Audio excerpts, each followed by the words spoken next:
Hi students, how are you? I hope you are quite well. Quite well. आज फिर आपको you are welcome to उड़ान foundation once again guides. अभी इस वक्त इससे ऐसी महामारी फैल रहा है कोरोना, जिस कोरोना की वजह से जो है कि स्टूडेंट्स जो है ऑफलाइन क्लास नहीं ले पा रहे क्योंकि कोचिंग संस्था सब बंद है, स्कूल बंद है। तो उनकी चिंता ये रहता है कि 9 to 11 वाले को, यानी कि विशेष तौर से 10 और 12 वाले को ये चिंता रहता है कि हम कैसे जो है कि उनका कोर्स पूरा करें, इंग्लिश में कैसे करें। तो इसलिए उन बच्चों के लिए जो बच्चे जो है कि घर पे बैठे हैं और जिनके पास मैंने धन दौलत नहीं है उनको कोचिंग करने के लिए, तो उनके लिए ऑनलाइन के माध्यम से फ्री ऑनलाइन देकर उनको जो है कि कोर्स पूरा हो सके गाइड्स। तो विशेष तौर से आप क्लास और 12 वाले जो है, क्लास 10 और 12 वाले ध्यान दीजिए गाइड्स। तो अब देखिए आज हमको एक टॉपिक लेके आया हूं, जिस टॉपिक को आप देखते हैं kinds of sentences guides. Students देखिए काइंड्स ऑफ सेंटेंसेस होता क्या है, ये क्या जरूरत पड़ती है। मतलब होता है कि it plays very important role in a different type. क्योंकि बिकॉज जैसे अगर मान लीजिए कि अब आपको किसी भी कोई सेंटेंस लिखना है, आपको ये एप्लीकेशन लिखना है या आपको ऐसे लिखना है, और आपको जैसे कि एक्टिव को पैसिव में कन्वर्ट करना है, डायरेक्ट को इनडायरेक्ट में कन्वर्ट करना है, जैसे कि 12 में जैसे कि आप सिंथेसिस है, सिंथेक्स है, ट्रांसफॉर्मेशन है।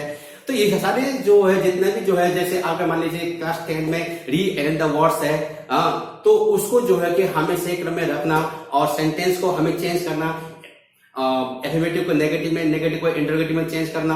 तो ये सभी चीजें जानना जरूरी होता है। तो इसके लिए जो है कि हम आपके लिए लेके आया हूं आज काइंड्स ऑफ सेंटेंसेस। बहुत इंपॉर्टेंट है चैप्टर है गाइड्स। स्टूडेंट्स ध्यान देकर सुनना आपको। तो यदि अगर बेशक अगर वीडियो जरा लंबा हो, लोग अगर पसंद ना करें, लेकिन अगर वीडियो पूरा देखेंगे तो आपको क्लियर समझ में आएगा कि क्या चीज है ये। तो गाइड्स काइंड्स ऑफ सेंटेंसेस। अब काइंड्स का मतलब वाक्य के प्रकार। तो गाइड्स यहाँ वाक्य के प्रकार क्या होता है गाइड, देखिए वाक्यों के प्रकार। तो वाक्य के प्रकार में हम देखते हैं कि यहाँ पर शॉर्ट फॉर्म में तो AIIOU। तो अगर हम ये AIIOU को अगर याद रखेंगे तो जितना भी जो सेंटेंस जो काइंड्स जो है वो सभी दिमाग में बैठेगा। केवल आपको जो है कि ये याद रखना AIIOU। तो ये AIIOU क्या है, एक शॉर्ट वर्ड है जिसका जो है कि इसको याद करने से पूरी क्लियर मन पड़ जाएगी क्या ए पर क्या है, आई पर क्या है। देखिए ये देखिए ए पर होता है हमारा एसर्टिव सेंटेंसेस और आई पर होता है हमारे इंटरोगेटिव सेंटेंसेस और आई पर होता है हमारा इंपेरेटिव सेंटेंसेस और उसके बाद ओ पर होता है हमारा ऑप्टेटिव सेंटेंसेस। यू पर होता है हमारा ई गाइड्स। हम पहुंचे वॉइस में, लेकिन सॉरी स्टूडेंट्स, ई में ई होता है हमारा एक्सक्लेमेटरी सेंटेंसेस गाइड्स। ठीक है।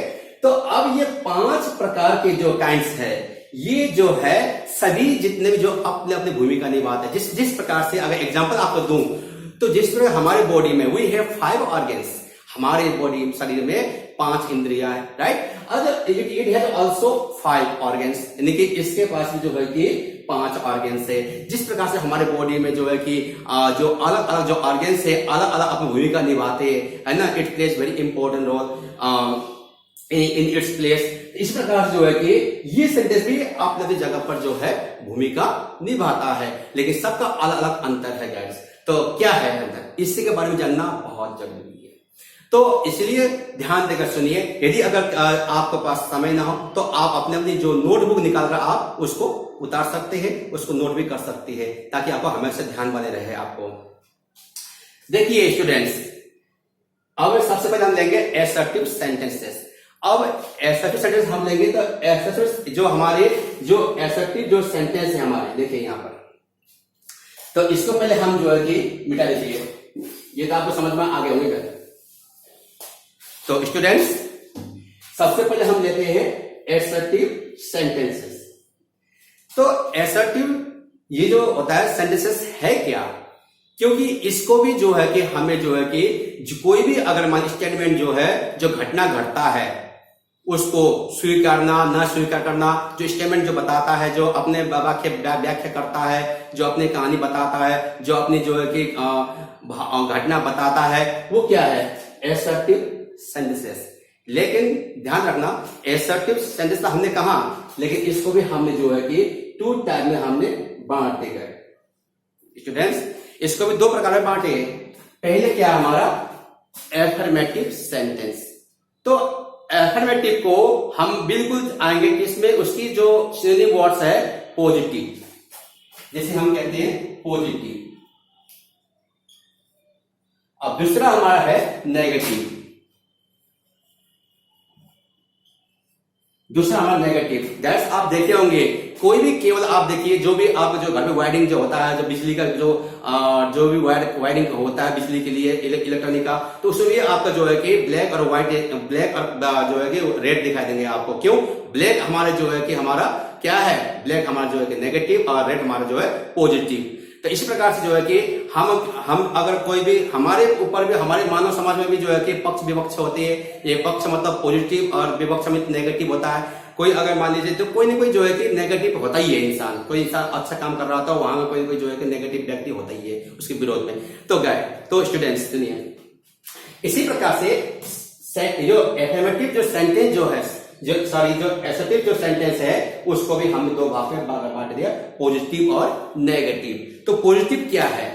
पॉजिटिव वो है कि कोई भी स्टेटमेंट जो है उसको एक्सेप्ट करता हो, यानी कि स्वीकार करता हो, है कि नहीं? कोई अगर मैंने आपके सामने कोई व्यक्ति है, अगर उसको आप अपने स्टेटमेंट बता रहे हो, अगर वो एक्सेप्ट कर रहा है, अगर मान रहा है, तो वो हमारा हो गया एफर्मेटिव सेंटेंस अर्थात पॉजिटिव। अगर वही व्यक्ति अगर आपके कथन को, आपके स्टेटमेंट को अगर वो नकारता है, एक्सेप्ट नहीं करता है, हाँ कैसे बेकार है, हाँ मतलब नकारता है, इसे हम कहते हैं नकारात्मक वाक्य, यानी कि इसे हम कहते हैं स्वीकारात्मक वाक्य, इसे कहते हैं हम नकारात्मक वाक्य, जिसे हम इंग्लिश में कहते हैं नेगेटिव सेंटेंस, है ना? तो ये जैसे अगर मान लीजिए हम अगर आपको उदाहरण दे दो, एग्जांपल अगर देंगे स्टूडेंट्स, तो देखिए यहां पर Mohan is a good boy, है कि नहीं? और जैसे अगर मान लीजिए Mohan is a good, Mohan एक अच्छा लड़का है, किसी व्यक्ति से आपने कह दिया, है? आपके सामने जो व्यक्ति खड़ा है, कोई भी पर्सन अगर मान लो वहां खड़ा हो, तो उससे आपने कहा कि तो मोहन जो है अच्छा लड़का है। लेकिन जो है कि अगर वो उसके प्रति अगर उसके पक्ष में है तो हाँ कर देगा, उसके पक्ष में नहीं है तो ना कर देगा कि नहीं मोहन अच्छा व्यक्ति नहीं है बोलने से, तो Mohan is not a good boy, है कि नहीं? तो Mohan is not a good boy. तो इसका जो है कि नेगेटिव क्या होता है, देखिएगा, तो मोहन अगर अच्छा नहीं है तो क्या है? Mohan is a bad boy, Mohan is a bad boy. इसका क्या बन गया? नेगेटिव बन गया, है कि नहीं? तो हमें जो है कि इसका जो है कि इसका नेगेटिव है, इसका एफर्मेटिव ये है। तो Mohan is a good boy, तो Mohan is a bad boy. तो हमें क्या देखिए यहाँ पर कि अगर जो आप पहले व्यक्ति जो आपके सामने खड़े हैं, तो उस जो इन फ्रंट ऑफ यू, यानी कि आपके सामने जो खड़े व्यक्ति है, जब उससे आप कहेंगे कि Mohan is a good boy, तो अगर वो व्यक्ति अगर मोहन के सपोर्ट में है तो हाँ यस कहेगा, वो आपने एक्सेप्ट कर लेगा, हाँ सही करे तुम, है कि नहीं? वो हो गया हमारा स्वीकारात्मक वाक्य, यानी कि पॉजिटिव हो गया। अगर उसने कहा कि नहीं, अगर मोहन के अगर माने कि उसके ऑब्जेक्ट में है, यानी कि उसके जो है कि विरोध में है, तो क्या कहेगा मालूम आपको कि जो है कि नहीं, जो मोहन जो है वो जैसे तुम सोच रहे हो ऐसा नहीं है स्टूडेंट्स। इसलिए जो है कि हमें यहाँ पर ये क्या हो गया? नेगेटिव सेंटेंस, यानी कि इसे स्वीकार नहीं, नकारा, उस वाक्य को नकारा, इसीलिए इसे कहते हैं नकारात्मक वाक्य। चलिए तो देखिए, अब देखिए अगला सेंटेंस स्टूडेंट्स, फटाफट जो है कि अगले सेंटेंस में चलते हैं, क्योंकि आप अपना जो नोट को निकालते हो उसको जो है आप उतार लीजिए, ये बेहतर होगा आपके लिए। अब देखिए अगला है हमारा इंटरोगेटिव सेंटेंस। तो ये देखिए यहां पर ये हमारा इंटरोगेटिव सेंटेंस है हमारा।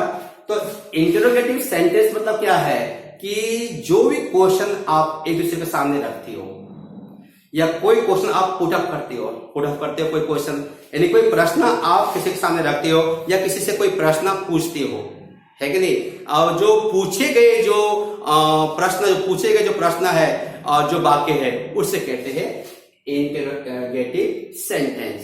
तो इंटरोगेटिव सेंटेंस होता है प्रश्नवाचक वाक्य। तो इसी प्रकार से प्रश्नवाचक वाक्य के भी दो भाग में 2 पार्ट होता है। देखिए, तो पहले पार्ट क्या है मतलब से कि इसका होता है हमारा यस और नो टाइप। सुन रहे स्टूडेंट्स, यस और नो टाइप है। और ये जो है हमारा दूसरा हमारा जो है कि W और H टाइप है, टाइप ऑफ सेंटेंस। और उसके बाद yes no type of sentence और WH टाइप ऑफ सेंटेंस। तो स्टूडेंट्स, ये विशेष तौर से जो है कि हाई स्कूल और इंटर जो 12 वाले के लिए मैं आपको बता रहा हूं कि उनके लिए बहुत जरूरत पड़ती है, क्योंकि ट्रांसफॉर्मेशन में और सिंथेसिस में जो आपको सिंथेक्स में बहुत जरूरत पड़ती है। और जो है कि हाई स्कूल वाले को भी जो है कि हमारे ग्रामर में जो आपको सेंटेंस चेंज करने के लिए आपको आती है उसके लिए जरूरत पड़ती है।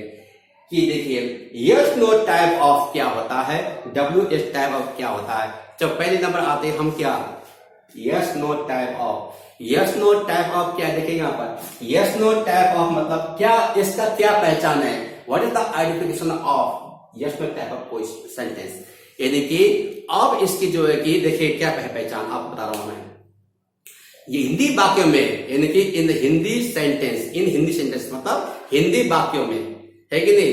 तो in the beginning of Hindi sentence, यानी कि हिंदी वाक्य की शुरुआत में कौन सा वर्ड यूज होता है, क्या शब्द। जैसे आपसे कहूंगा, देखिए यानी उदाहरण दें, क्या मैं एक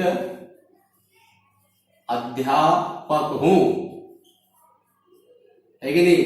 जैसे दूसरा देखिए, क्या राम आगरा जाता है। तो इंटरोगेटिव का एक बात याद रखना स्टूडेंट्स, इंटरोगेटिव सेंटेंस का पहचान होता है हमारा जो है कि ये क्वेश्चन मार्क। यदि अगर इंटरोगेटिव सेंटेंस, जैसे आप अफर्मेटिव को इंटरोगेटिव में चेंज करते हो तो उस समय आप जो है कि क्वेश्चन मार्क मत भूलना। अगर आपने क्वेश्चन मार्क अगर भूल गया तो आपका सेंटेंस इनकरेक्ट होगा, ठीक है। तो यही आपका पहचान है कि ये प्रश्नवाचक वाक्य है, ठीक है। तो ये प्रश्नवाचक चिन्ह जो है, यही पहचान है आपका, ये वाक्य प्रश्नवाचक वाक्य है। देखिए, क्या मैं एक अध्यापक हूं, और यहां क्या से शुरू है कि नहीं। लेकिन अधिकतर जिसका नॉलेज कम है, जो बच्चे जो कम थोड़ी सी नॉलेज रखते हैं, इंग्लिश में थोड़ा नॉलेज कम है, तो वो लोग क्या करते हैं कि क्या का को रटा हुआ है ना कि क्या का होता है वाट, क्या का होता है वाट मीन्स क्या, वाट मीन्स क्या, है कि नहीं। तो वो रटी हुई होती है। तो वो क्या करते हैं बच्चे कि यहाँ क्या का अंग्रेजी वाट लगाते हैं, क्या का अंग्रेजी वाट लगाते हैं। तो वाट आई ए टीचर होता है। लेकिन स्टूडेंट्स ये नहीं। अब यहाँ यदि अगर इसको हम अंग्रेजी में कन्वर्ट करते हैं, इंग्लिश में अनुवाद करते हैं, तो ये क्या जो शब्द का अंग्रेजी नहीं होता है, न इसका कोई अर्थ निकलता है, न इसका कोई अंग्रेजी हम बनाते हैं। क्यों? क्योंकि यहाँ हूं शब्द है। तो यहाँ क्या के स्थान पर यहाँ हूं को हम प्रयोग करेंगे एम, ठीक है। उसके बाद हम करेंगे आई, राइट। तो am I a teacher, am I a teacher. देखिए, क्या मैं एक अध्यापक हूं। अब क्या का हमें क्या लगाया, एम, क्योंकि वर्ब से शुरू हुआ है। तो इस कंडीशन में ये वर्ब जो है इसे हेल्पिंग वर्ब नहीं कह सकता है। अब वो वर्ब में जाएंगे तो आपको बता दूंगा कि वर्ब क्या क्या होता है, क्योंकि अभी हम गहराई से जाएंगे नहीं, हम सेंटेंस में है तो सेंटेंस के बारे में हम जानकारी लेंगे। तो स्टूडेंट्स, तो हमें यहां पर एम आई ए टीचर, तो एम आई टीचर, यह एम क्या है, वर्ब है। यहाँ ये कौन सा वर्ब है अभी नहीं बताऊंगा, वो बताऊंगा वर्ब समय आएगा तो बताऊंगा। तो एम आई ए टीचर, तो एम आई टीचर के बाद क्वेश्चन मार्क लगा दिया, फिर क्या का अंग्रेजी क्या हो गया एन, क्योंकि यहाँ हिंदी वाक्यों में हूँ क्रिया हमेशा अंत में आती है और इंग्लिश में इस क्रिया को हमें सब्जेक्ट के पहले लेके आती है। उसके बाद देखिए क्या राम आगरा जाता है। अब यहाँ पर देखिए यहाँ कर्ता क्रियाक्रम यानी कि subject plus object plus subject plus verb plus object है कि नहीं। तो अब यहाँ पर क्या शुरू है तो क्या का वर्ड का प्रयोग नहीं करेंगे क्योंकि यह ता है तिये है। अब पता है आपको जानते हो इतना तो जानते हो ता है तिये क्या होता है सिंपल प्रेजेंट यानी कि इंडेफिनिट टेंस प्रेजेंट के। तो यहाँ पर जो है कि ता है तो ता में क्या होता है हमें जानते हैं इंटरोगेटिव और नेगेटिव में डू और डज का प्रयोग करते हैं। तो डू अब यहाँ सब्जेक्ट अगर सिंगुलर है तो क्या करेंगे डज। तो देखिए डज है कि नहीं। उसके बाद राम अब आया आपका वर्ब गो उसके बाद to Agra question mark. Is that clear students समझ में आया होगा। अगर आपको अगर कोई भी दिक्कत हो कोई भी अगर आपको और भी कोई पूछना हो तो आप अपने कमेंट के जरिए आप जरूर लिखकर पूछिए हमें। जब तक आप पूछेंगे नहीं तब तक अब जो है कि आपको समझ में आएगा नहीं क्योंकि पूछने वाला का जो है कि कहता है ना ये कहावत है कि अगर ठेले में अगर कोई गली में अगर कोई ठेला लेके जाता है तो वो ठेला अगर आवाज सब्जी का ठेला अगर लेकर जाता है तो वो सब्जी वाला वो आवाज लगाता है तो वो जो है कि लोग सुनकर घर के बाहर आते हैं तो खरीदते हैं। अगर आवाज नहीं लगा के चुपचाप अगर निकलता है तो घर के अंदर वाले बैठने वाले मान नहीं पड़ते सब्जी वाला कब आया कब गया। इसी प्रकार से कहता है कि बोलने वाला का बिकता है ना बोलने वाला ना बोलने वाले को कुछ दिखता नहीं है। इसलिए यहाँ पूछने वाले को ही ज्ञान प्राप्त होता है ना पूछने वाले को ज्ञान नहीं बढ़ सकता है। इसलिए कोई भी आपके अंदर कोई प्रश्न हो तो आप हमें कमेंट के जरिए आप पूछ सकते हैं। हर प्रश्न का जवाब मैं आपको देने के लिए सक्षम हूं और तैयार हूं आपके लिए। तो does Ram go to Agra ठीक है। तो ये क्या हो गया आपका yes no type of question इसे कहते हैं। इसे क्या कहते हैं क्योंकि ये आपका वर्ब से शुरू होता है शुरू में है ना in the beginning of sentence यानी कि इंग्लिश सेंटेंस यानी कि जो अंग्रेजी वाक्य के शुरुआत में always we use verb okay. तो फर्स्ट तो सबसे पहले हम ये यूज करते हैं वर्ब का ही। तो इसे कहते हैं yes no type of question. किसी हिंदी वाक्य में यदि अगर क्या शब्द शुरू हो तो उसकी अंग्रेजी बनाते समय उसका अगर हम क्रिया का जो वर्ब का जो प्रयोग करते हैं शुरुआत में इंग्लिश सेंटेंस के पहले तो उसको हम क्या करते हैं yes no type of sentence. अब देखिए यानी कि yes no type of question या अब आए W S type of question. देखिए W S type of question क्या होता है बोलने से कि हिंदी वाक्य के बीच में यानी कि इन जो कि मिडिल ऑफ सेंटेंस है ना यानी कि हिंदी वाक्य के बीच में जैसे अगर क्या क्यों कहां कैसे कब कौन कितने इन शब्दों का प्रयोग होता है बीच में वाक्य के बीच में है कि नहीं। तो बीच में जब प्रयोग करते हैं तो उस शब्द को उस कंडीशन में उन शब्द को कहते हैं W S type of question. अब डब्ल्यू पर होता है what when which who whom where why। अब एस पर क्या होता है हाउ मेनी हाउ मच यानी कि अब देखिए अब ये हाउ मेनी हाउ मच किसके लिए होता है हाउ मेनी जो है हमारे जो यूज करते हैं हम जो है कि हाउ मेनी यूज जो है how many users for only किसके लिए आपका कि काउंटेबल नाउन्स है कि नहीं। हाउ मच जो है यूज होता है किसके लिए हमें कि अनकाउंटेबल नाउन यानी कि जिन वस्तु को गिन सकते हैं हम उसके लिए हाउ मेनी। जिन वस्तु को हम नहीं गिन सकते उसमें हाउ मच। जैसे कि लीजिए आप एग्जांपल वाटर है ऑयल है तेल पानी गिन सकती हो नो हाउ मच क्वेश्चन में हाउ मच लगेगा। लेकिन जब आप साबुन को सॉरी जो है कि जैसे अगर जिससे पुस्तक है कि नहीं अब बैग है इसको आप गिन सकते हो चेयर है टेबल है इनको हम गिन सकते हो इट इज काउंटेबल थिंग्स है। इसमें हम जो है कि क्वेश्चन पूछते हैं तो हाउ मेनी। अब यहां जैसे एग्जांपल आपसे कहूं देखिए यहां पर तुम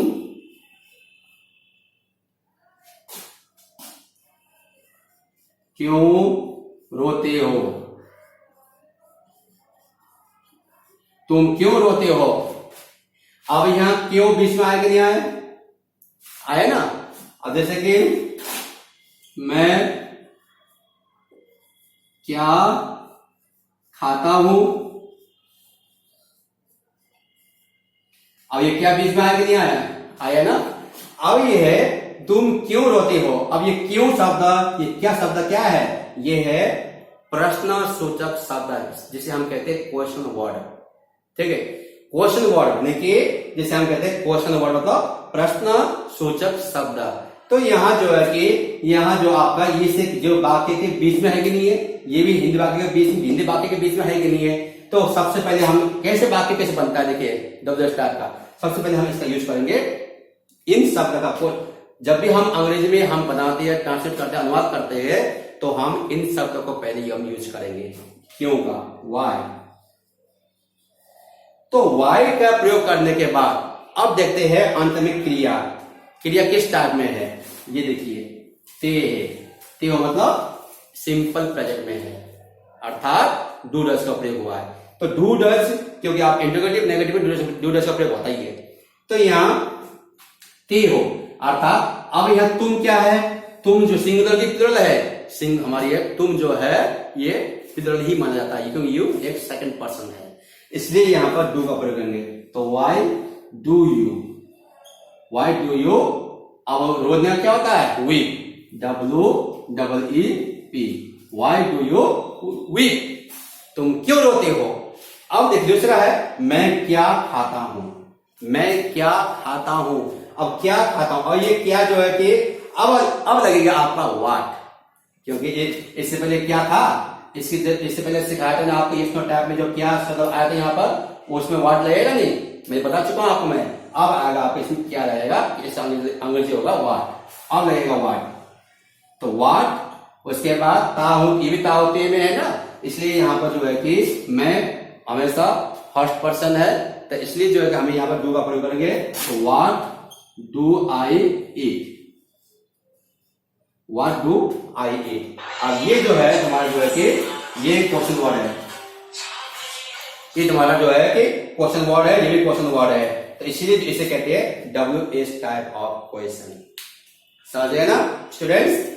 आप ना जो है कि वीडियो को आप बार बार भी आप रिपीट करके देख सकते हैं यदि आपको समझ में नहीं आए, लेकिन आप पूरा वीडियो देखेंगे तो आपको सब समझ में आएंगे। अगर आधा मिनट, 2 मिनट, 3 मिनट, 5 मिनट देखकर आपने अगर बंद कर दिया तो आपके समझ के पल्ले में बिल्कुल नहीं आएगा, ना आपके समझ में कुछ आएगा। इसलिए वीडियो जरूर अंत तक देखना है आपको। अगला हमारा जो है कि इंपेरेटिव सेंटेंस। अब इंपेरेटिव सेंटेंस होता क्या है ना। तो इंपेरेटिव सेंटेंस का इसका डेफिनेशन क्या है, देखिए इंपेरेटिव सेंटेंसेस यानी कि अब देखिए दीज सेंटेंसेस एक्सप्रेस क्या करते, देखिए क्या एक्सप्रेस करता है, क्या व्यक्त करता है, ऑर्डर है कि नहीं, उसके बाद एडवाइस, उसके बाद फिर सजेशन। देखिए अब उसके बाद क्या आता है, एडवाइस और सजेशन हो गया, उसके बाद क्या आता है, एडवाइस, सजेशन और उसके बाद रिक्वेस्ट, है कि नहीं। तो हमें जो है कि अब कमांड करते हैं, आदेश करते हैं, या यानी कि विनती करते हैं, प्रार्थना करते हैं, सुझाव देते हैं, परामर्श देते हैं, उपदेश देते हैं, सलाह देते हैं, ये क्या है, ये तुम्हारा होता है इंपेरेटिव सेंटेंसेस। तो अब इसका एग्जांपल क्या देखिए यहां पर कि हम आपको बताएंगे कि जो है कि एक बात स्टूडेंट्स, एक बात जरूर याद रखना कि इंपेरेटिव सेंटेंस में हमेशा सब्जेक्ट हाइडन होता है। हाइडन मतलब छिपा हुआ होता है। क्यों ऐसा, क्यों यूज नहीं होता है, इसलिए यूज नहीं होता है कि इंपेरेटिव सेंटेंस में सब्जेक्ट इसलिए नहीं होता है कि ऑलवेज यानी कि हमेशा जो है सब्जेक्ट सेकंड पर्सन ही रहता है, हमेशा। अरे वो कैसे, ये कैसे हो सकता है, ऐसे हो सकता है देखिए आप अपने खुद ही जो है कि प्रैक्टिकल तौर से आप कर सकते हो। यदि अगर आप किसी को आदेश देते हो या सलाह देते हो, सुझाव देते हो, प्रार्थना करते हो, विनती करते हो, तो किसे करते हो आप? जो आपके सामने इन फ्रंट ऑफ यू, यानी कि आपके सामने जो खड़े हैं उसी को तो दोगे आदेश, उसी को तो सलाह दोगे, उसी को जो है कि आप परामर्श दोगे। जैसे अगर डॉक्टर भी अगर मान लीजिए किसी पेशेंट को अगर परामर्श अगर देता है तो डॉक्टर के सामने पेशेंट लेटा होगा या खड़ा होगा या बैठा होगा और किसी कंडीशन में, है कि नहीं? तो ये है कि हमेशा सेकंड पर्सन ही होता है। जब भी आप किसी को कोई आदेश सलाह देते हो वो सेकंड पर्सन ही होता है। इसीलिए सेकंड पर्सन जो है कि यूज नहीं होता, क्योंकि सबको पता ही है, ये सब कमानों में सेकंड पर्सन होता है, तो क्या यूज करेंगे? ये प्रैक्टिकल तौर से आप खुद ही आप घर पे जो है कि किसी से आप एक्शन कीजिए आप। हाँ, जैसे अगर मान लीजिए हमने कह दिया डू नॉट जो है कि do not open the door. अब ये जैसे मान लीजिए शट द विंडो, किसी से आपने कहा दिया शट द विंडो, है कि नहीं?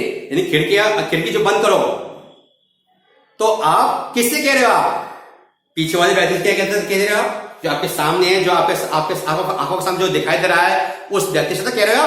वो कौन हो गया? वो हो गया सेकंड पर्सन। इसीलिए जो है कि यहाँ सब्जेक्ट का यूज होता ही नहीं है, क्योंकि सब पूरी दुनिया जानती है, आप भी जानते हैं, हम भी जानते हैं, सब जानते हैं कि ये सेकंड पर्सन होता है, इसलिए सब्जेक्ट इसमें यूज नहीं होता है। तो shut the door, shut the window, दरवाजा बंद, do not open the door, दरवाजा मत खोलो, है कि नहीं? अब जैसे ये क्या हो गया आपका, ये जो हमारा जो है कि आदेश तो है, ये सुझाव do not open the door, ये क्या हो गया? सुझाव तो हो गया। Shut the door, shut the window, क्या ये आदेश तो हो गया? तो हमें जो है कि अब यहाँ डॉक्टर एडवाइस में not to take meal over, यानी कि डॉक्टर ने हमें सलाह दिया है, परामर्श दिया है भोजन ज्यादा ना लेने का, है कि नहीं? अब क्या है, परामर्श तो हो गया। डॉक्टर ने जो किसी से मुझसे कहा है कि मैं क्या हूं, पेशेंट तो हो गया, डॉक्टर के सामने मैं पेशेंट तो हूं, मुझे तो दिया, मैं कौन हो गया? डॉक्टर के सामने सेकंड पर्सन तो हो गया। तो इसीलिए जो है कि यहाँ सेकंड पर्सन का प्रयोग नहीं करती है। जैसे अगर किसी से कोई चीज मांगती है, बड़े विनती से, बड़े आदर से, विनम्रता से आप किसी से कुछ चीज अगर मांगते हो, तो क्या करते हो आप कि please give me your pen. आप देखिए यहाँ पर प्लीज की प्रयोग कर सकती है, इसमें काइंडली भी प्रयोग कर सकते हैं। तो यहाँ please give me your pen, तो जो है कृपया अपना कलम दीजिए, है कि नहीं? तो कृपया अपना कलम दीजिए, ये क्या है? विनती तो कर रहा है वो, है ना, रिक्वेस्ट तो कर रहा है कि कलम मांगने का जो रिक्वेस्ट हो रहा है उसमें, तो ये इसका भाव बहुत होता है। अर्थात मेरे कहने मतलब ये होता है कि दिस सेंटेंसेस एक्सप्रेस, यानी कि जो आदेश का ऑर्डर, मतलब आदेश ऑर्डर का, और जो सुझाव सजेशन है, उसके बाद फिर आपका जो है परामर्श है, एडवाइस है, उसके बाद फिर आपका जो है कि रिक्वेस्ट है, इसका भाव जब बोध होता है ना, जब व्यक्त करता है, तो उसी को कहते हैं इंपेरेटिव सेंटेंस। क्योंकि आपको एक्टिव को पैसिव वॉइस में कन्वर्ट करने के लिए भी इसकी जरूरत पड़ती है, और डायरेक्ट इनडायरेक्ट में जरूरत पड़ती है सेंटेंस। याद रखना, जब भी आप डायरेक्ट इनडायरेक्ट को कन्वर्ट करोगे तो भी आपको इस सेंटेंस की जरूरत पड़ेगी, आपको इंपेरेटिव जितने पांचों सेंटेंस जरूरत पड़ेगी आपको, और एक्टिव को पैसिव वॉइस में करोगे तो भी जरूरत पड़ेगी आपको इसी सेंटेंस की। तो सेंटेंस का ज्ञान होना, नॉलेज होना बहुत जरूरी है। तो इसलिए जो है कि आप सेंटेंस को परिपूर्ण रूप से आप जानने की कोशिश कीजिए। और मैं अभी भी कह रहा हूं, नोटबुक निकालिए, अभी आप नोटबुक निकाल कर जो है कि आप लिखते जाओ, अपनी तरफ से बनाते जाओ। एक दिन कम से कम 20-30 सेंटेंस तक बना ही लोगे, है कि नहीं, नेगेटिव में इंटरोगेटिव में अपनी तरफ से बनाते जाओ। क्यों? सेंटेंस इंग्लिश तो बहुत सरल है, कोई कठिन नहीं है। कठिन तो हिंदी लैंग्वेज है, सबसे इजी लैंग्वेज तो इंग्लिश ही है। तो इसलिए जो है कि English is not hard subject, it is very easy language, it is very easy subject.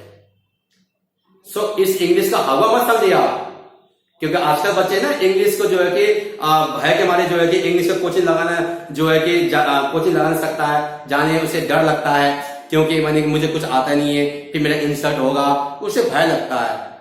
English से डरने का कोई जरूरत नहीं है। इंग्लिश ही ऐसी लैंग्वेज है जो बिल्कुल इजी है। यदि अगर आपके अंदर मन के अंदर अगर सीखने का इच्छुक हो, है कि नहीं, अगर कुछ करने का इच्छुक है या आप बोलने का इच्छुक हो इंग्लिश में, तो आप इंग्लिश फटाफट जो है कि सीखना प्रारंभ कर दीजिए।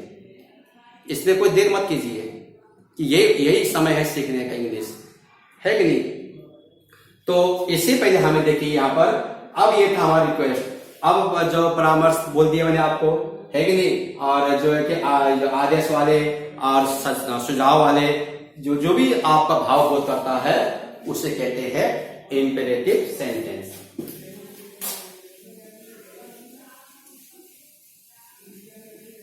चलिए हम अगला हम देखते हैं यहाँ पर कि अगला कौन सा नंबर हमारा आ गया, ऑप्टेटिव सेंटेंस। यानी कि अब यहाँ ऑप्टेटिव सेंटेंस क्या होता है देखिए।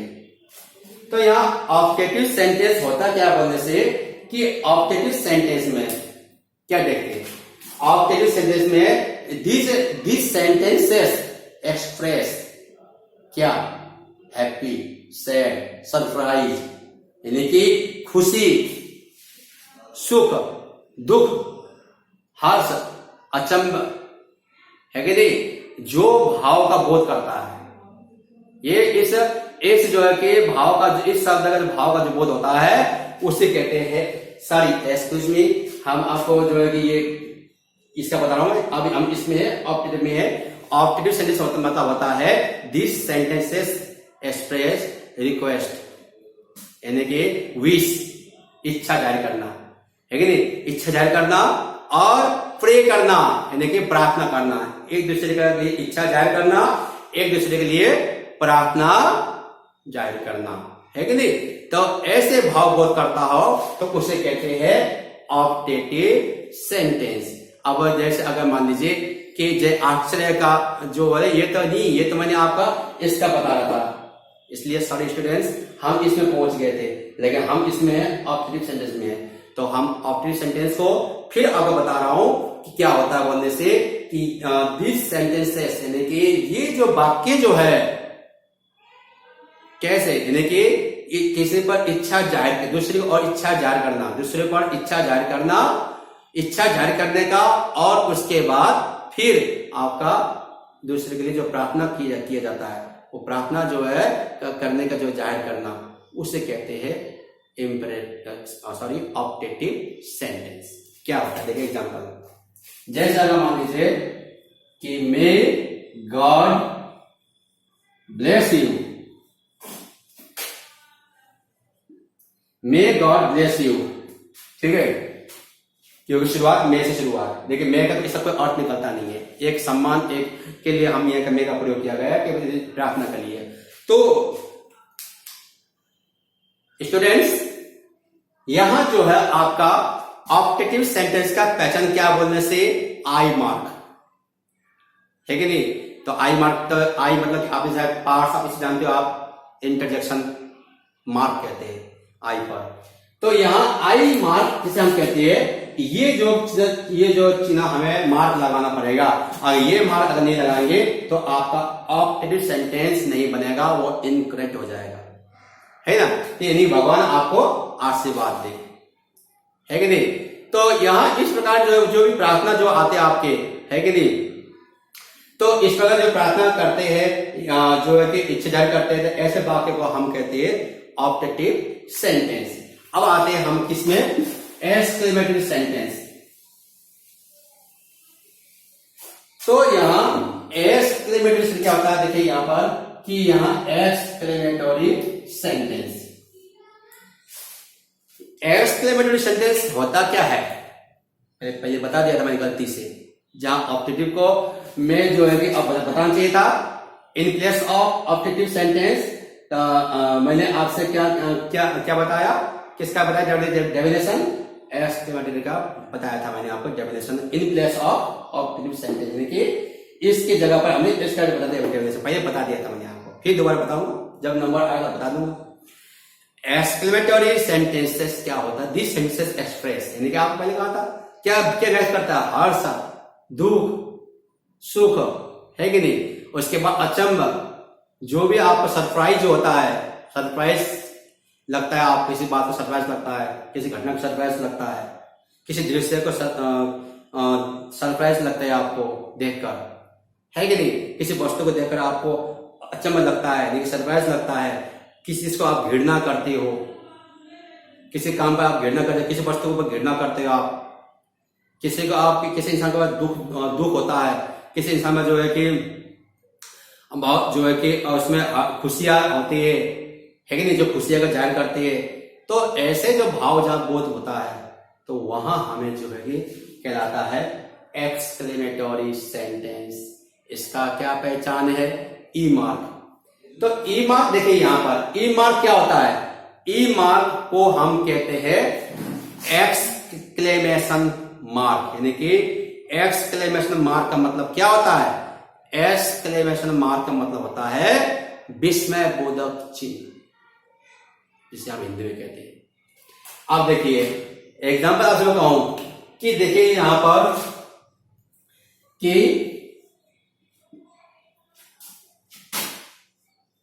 अब देखिए यहां पर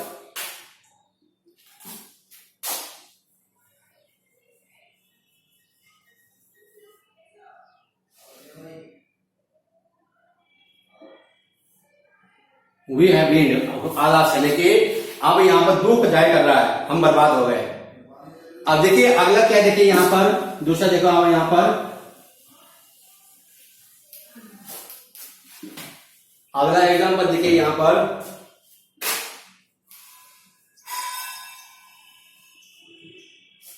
हुर्रा मतलब खुशी जाहिर करना, we have won the match, we have won the match, ये खुशी, हमने मैच जीत लिया, यानी कि अर्थात ये खुशी है उनके लिए, खुशी का जाहिर कर रहा है। अब देखिए ये जो मार्क लगाना जरूरी है, ये मार्क नहीं लगाओगे तो आपका सेंटेंस हो जाएगा इनकरेक्ट, इसलिए जो है कि इसे कहती है ई मार्क। अब देखिए अगला एक आपको बताऊंगा, देखो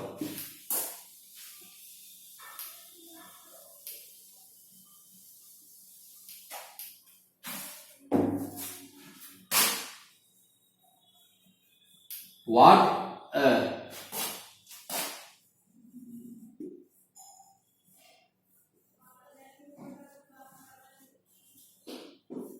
देखिए what a beautiful flower is, है कि नहीं, what a beautiful flower is, यानी कि कितने कितने सुंदर फूल है, अर्थात ये आश्चर्य लग रहा है ना, उसे आश्चर्य यानी कि सरप्राइज है, तो ऐसे में जो है कि अंत की क्रिया के बाद लगेगा आपका ई मार्क, है कि नहीं। तो अब जो है कि अब जैसे व्हाट अ ग्रेट जॉब, यानी कि कितना जो है कि महान कार्य है, कितना बड़ा काम है उसका, तो ये जो है इस प्रकार से सरप्राइज वाले जो होते हैं ना, उसे कहते हैं हमें एक्सक्लेमेटरी सेंटेंस। अब देखिए अब ये था हमारा आज का टॉपिक, ठीक है, तो मुझे उम्मीद रखता हूं कि आप जरूर आपको समझ में आया होगा, और यदि अगर समझ में अगर कोई प्रश्न हो आपके मन के अंदर तो आप कमेंट के जरिए जरूर आप जरूर पूछ सकते हैं, लेकिन जब तक आप पूछेंगे नहीं तब तक आप ज्ञान प्राप्त नहीं करोगे, पूछना जरूरी है, यदि आप जितने आप पूछोगे उतना ज्ञान बढ़ेगा आपका। तो इसीलिए स्टूडेंट्स आप लोगों से निवेदन है कि इस वीडियो को एक दूसरे के ऊपर जरूर शेयर कर दीजिएगा, बिल्कुल, ताकि दूसरे के लिए भला हो सके, एक दूसरे को भला हो सके। कंजूसी मत करना, बस वहां जाकर जो है कि बेल आइकन जो है आपको वहां पर बस बटन दबानी है आपको, और आपके पास नोटिफिकेशन आएगा, और जब जब भी वीडियो बनाऊंगा आपको सभी नोटिफिकेशन आएगा। यदि बेल आइकन दबाओगे तो नोटिफिकेशन आपके पास आएगा अपने आप कि हमने क्या वीडियो डाला, किस पर्पज पर डाला और कौन सा टॉपिक पर डाला। तो इसलिए जो है कि बेल आइकन जरूर दबा देना, सब्सक्राइब करना, उसके बाद फिर आपको शेयर जरूर करना, और शेयर के साथ साथ आप जो है कमेंट जरूर करना, लाइक जरूर कर देना। इसलिए आपके लिए जय हिंद, जय भारत।